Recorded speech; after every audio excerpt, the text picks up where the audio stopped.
النهارده جبنا لكم افضل واسهل كالون ذكي ممكن تركبه عندك في البيت، وعايز اقول لك ان انت ممكن تركبه لنفسك ومش هياخد منك اكتر من 5 دقايق.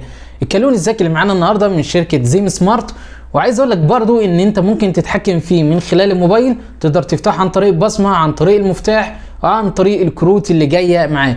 ان شاء الله في الفيديو ده هنشوف اهم المميزات اللي موجوده في الكالون اللي معانا النهارده، وازاي ممكن تركبه برضو على الباب بنفسك بدون اي مشاكل. تابعوا معانا الفيديو للاخر.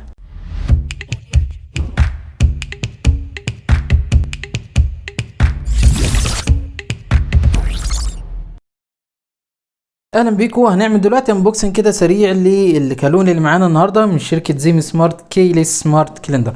زي ما انتم شايفين كده، من اهم الخصائص اللي موجوده على العلبه، تقدر تتحكم فيها عن طريق الابلكيشن، عن طريق البصمه، مفاتيح، الكارت بلوتوث ضد الميه طبعا، وفي خاصيه الشحن التايب سي. وهنا بيقول لك ان البرنامج اللي تقدر تتحكم فيه عن طريق برنامج تويا اللي انتم شايفينه ده.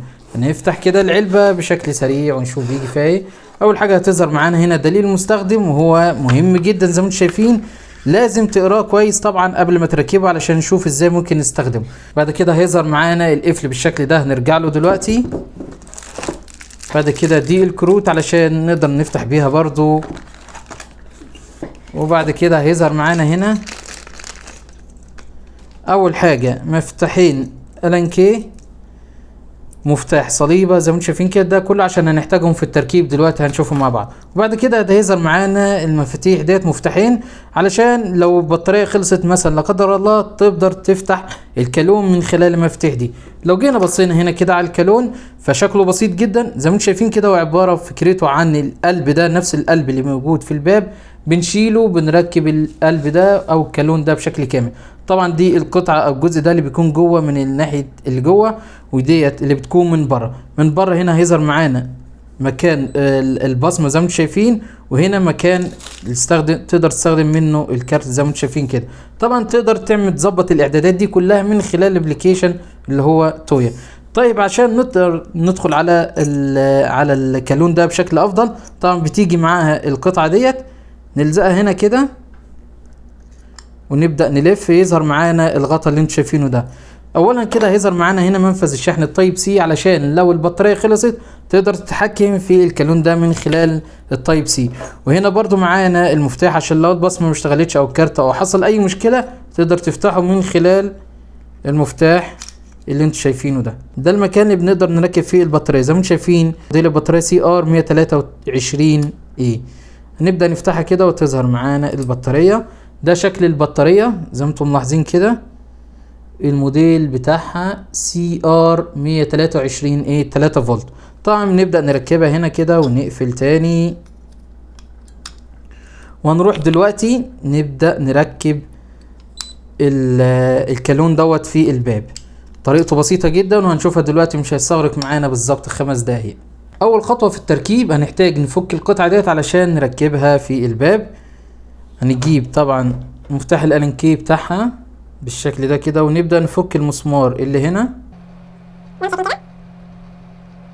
فكينا المسمار، هنبدأ نربطه تاني بعد ما نركب الكالون.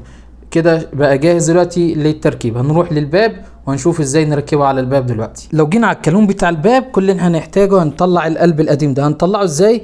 طبعا بيكون في مسمار طويل هنا كده، بنبدأ نفكه زي ما انتم شايفين كده، وبعد كده نبدأ نطلع القلب القديم. هنبدأ نركب القلب كده مكان القلب القديم زي ما انتم شايفين. دلوقتي ركب معانا من الخارج كده زي ما انتم شايفين، وركب معانا برضو من الداخل. طبعا من الداخل تقدر تفتح لبره كده زي ما انتم شايفين. تمام، بيحل مكان الأكرة، والأكرة برضو بتكون شغالة يعني من ناحيتين. طبعا لازم ترجع تركب المسمار اللي انتوا شايفينه ده علشان يقدر يثبت القلب في المكان المظبوط بتاعه. زي ما انتم ملاحظين احنا دلوقتي ركبنا الكالون. هنبدأ نجرب. اول حاجة هنجرب البصمة. في نقطة الاول قبل ما نجرب البصمة، قبل ما نفتح زي ما انتم شايفين كده هتلاقي الأكرة بتبدأ تلف معاك بدون اي مشاكل. كده مش هتفتح معاك خالص. امتى هتفتح؟ لازم تحط البصمة بتاعتك كده. فتح معاك زي ما انتم شايفين كده. نقفله تاني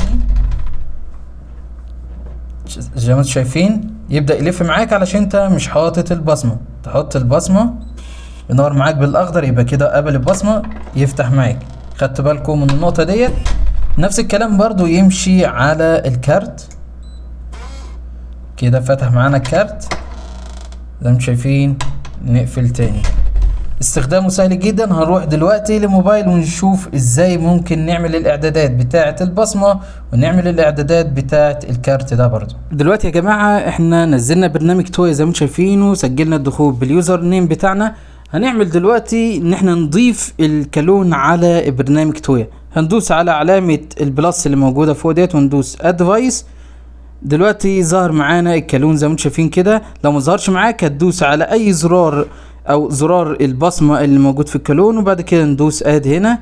هيبدأ دلوقتي يعمل بيرنج وكونكتد مع الموبايل، وزي ما انتم شايفين كده كل التنبيهات اللي بتظهر او اللي انتم سامعينها ديت ده بيدل ان هو بقى مربوط مع الموبايل. هندوس دان هنا. زي ما انتم شايفين كده الزرار الرئيسي اللي قدامنا ده هنضغط ضغطة مطولة عليه علشان يفتح معانا. زي ما انتم ملاحظين وزي ما انتم سمعتوا كده يعني الكالون فتح معانا دلوقتي. طبعا بيقفل على طول. لو ضغطنا تاني هيفتح زي ما انتم سامعين كده. هنا لو دخلنا من تحت كده زي ما انتم شايفين تقدر تضيف مين اللي هيكون ادمن، وفي نفس الوقت برضو تقدر تضيف اكتر من شخص من حيث العائلة او اشخاص تانيين تضيفهم بالبصمة او بكارت ميموري وتخصص لكل واحد. في نفس الوقت هنا برضو بيدي لك ملخص بالكالون فتح امتى قفل امتى ومين اللي فتحه ومين اللي قفله. وفي نفس الوقت برضو هو استخدم البصمة او الكارت او المفتاح. ده كله هيظهر معاك هنا في الهيستوري من خلال البرنامج بتاع تويا. عايز اقول لك البرنامج ده جامد بصراحة. تقدر تتحكم في كل حاجة تخص الكالون موجودة هنا في البرنامج ده. البرنامج ده طبعا زي ما انتم عارفين انا بستخدمه في اكتر من جهاز عندي. معظم الاجهزة الذكية السمارت هوم بتكون واللي بتدعم خاصية التويا انا بنصح بيها كويس جدا ان انت بتتحكم فيها كلها من خلال برنامج. زي ما انتم شايفين كده عندي اكتر من اضاءة تقدر تتحكم فيهم كلهم من خلال الجهاز ده بس. وهنا تقدر تضيف الفينجر برينت بتاعتك بحيث ان انت مثلا تضيف ليك ولاولادك، وتقدر تحدد لهم يفتح امتى ويقفل امتى وتظبط ده كله من خلال البرنامج اللي انتوا شايفينه ده. وكده احنا وصلنا لنهاية الفيديو. اتمنى يكون الفيديو عجبكم. لو في اي استفسارات ممكن تضيفوها تحت في التعليقات وان شاء الله نرد عليكم باسرع وقت ممكن. اتمنى يكون الفيديو عجبكم مرة تانية. ما تنساش تعمل لايك وشير للفيديو ده وتشترك في القناة لو انت مهتم بالتقنية بشكل عام. والسلام عليكم ورحمة الله وبركاته.